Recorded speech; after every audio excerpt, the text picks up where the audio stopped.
রান্না বান্না সব কমপ্লিট, আমাদের আর কোনো কাজ নেই। এবার তোমরা এক এক করে খেয়ে নাও। বাহ, সত্যি রে পল্টু, তুই খুব কাজের। কত সুন্দর সবকিছু রান্না করে ফেলেছিস। আমি তোদেরকে যতই আলবাল বলি না কেন, তুই কিন্তু সত্যি একটা ভালো ছেলে। হ্যাঁ হ্যাঁ, থাক থাক, আর তেল মাখাতে হবে না। আমরা এখন একটা জায়গায় যাব, আমাদেরকে আর ডিস্টার্ব করবো না। আচ্ছা ঠিক আছে, এবার তোরা যেখানে খুশি যা। পল্টুদা, তাড়াতাড়ি চলো, ওদিকে কেলো হয়ে গেছে। কি বলছিস? কেলো হয়ে গেছে মানে? হ্যাঁ গো পল্টুদা, আর একটা মালের বোতলও নেই। কি মালের বোতল নেই মানে? হ্যাঁ গো, আমি গিয়ে দেখছি ফাটা সব মালের বোতলগুলো একাই মেরে দিয়েছে। কি বললি? ফাটা সব মালের বোতল একা মেরে দিয়েছে মানে? আমরা কি এখন বাল খাবো নাকি? হাই গুড মর্নিং, মালের পিকনিক। লেওরা 3 দিন ধরে মাল খাবো বলে অপেক্ষা করছি। গাড় ফাটিয়ে এত কিছু রান্না করার পরেও এখন মাল নেই। আজ লেওরা সব কটা গা মেরে দেবো। ওই ফাটার সেটা আজ আমি চিরবই। চল তো।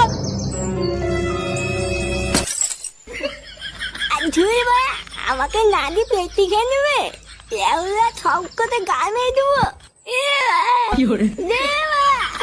ইয়ে মানে বলছিলাম কি পল্টু, বাচ্চা ছেলে ভুল করে ফেলেছে, ক্ষমা করে দিলে হয় না? হ্যাঁ করবো তো, ক্ষমাই তো করবো। ওর সেটা চিরে সব মাল বের করে তারপরে ক্ষমা করবো। সারা বাল চুদা ছেলে, আজ সব রস আমি বের করে নেবো। ইয়ে,